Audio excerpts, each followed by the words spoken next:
చేసి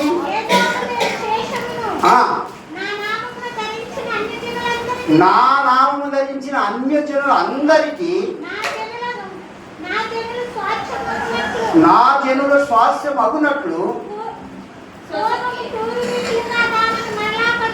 చాలండి. అంటే స్వాస్థ్యములని ఎందుకు ఈ మాటను ఉపయోగిస్తున్నాడు అంటే, నా జనులని ఎందుకు అంటున్నాడు అంటే, ఇందాక మనం చదువుకున్నటువంటి ఆదికాండం 20:18 ఏమన్నాడంటే, అబ్రహాముతో దేవుడు ప్రమాణం చేశాడు, నీతో ఉన్న వారిని, నీతో కలిసి ఉంటున్నటువంటి వారిని, జనాలందరినీ కూడా నేను ఏం చేస్తానంటే ఆశీర్వాదకరంగా చేస్తానని ప్రమాణం చేశాడు.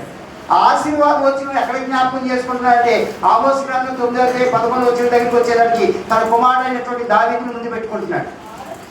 దావీదు ముందు పెట్టుకుని ఏమంటే, పడిపోయినటువంటి ప్రాకారాలను లేపడానికి ఆశీర్వాదం వచ్చినాక ఎక్కడి నుంచి తీసుకొస్తున్నాడంటే, అబ్రహాముని జ్ఞాపకం చేసుకున్నటువంటి ఆశీర్వాదం తన కుమారుడైనటువంటి దావీదులో నెరవేరుస్తానంటున్నాడు. రెండోది ఏమంటున్నాడు అంటే, ఇక అన్యజనులుగా ఉన్నటువంటి వారందరినీ అని ఒకప్పుడు చూస్తే మన ఇక్కడ ఉన్నటువంటి మనందరం కూడా మన ఇష్టానుసారంగా జీవించి దేవుడికి ఎరక నామకార్థ స్థితిలో ఉన్నటువంటి వ్యక్తులమే. అయితే దేవుడి వారికి ఎలా ఉంటుందంటే, అన్యులుగా ఉన్నటువంటి వారందరూ సైతం ఆశీర్వాదింపబడేటట్లుగా నేను ఎవరి ద్వారా అంటే అబ్రహాం నుండి దావీదు నుండి ఉన్నటువంటి వారందరినీ కూడా ఏం చేయబోతున్నానండి, ఆశీర్వాదం చేయబోతున్నాను అని చెప్పేసి దేవుడు ఏం చేస్తుందండి, వాక్యం సెలవిస్తుంది. మీరు తీయడానికి కొద్ది కష్టంగా ఉంది కనుక మరి మత్తయి సువార్త 2:1-2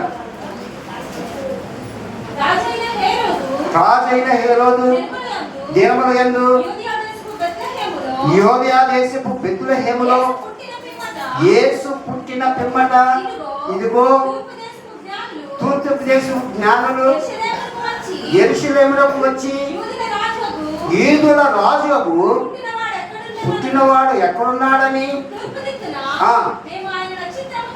తూర్పు దిక్కున ఆయన నక్షత్రమును చూసి వారిని పూజింపవచ్చిమని చెప్పారు. ఎవరు వచ్చి చెప్తున్నారు? ఎవరితో?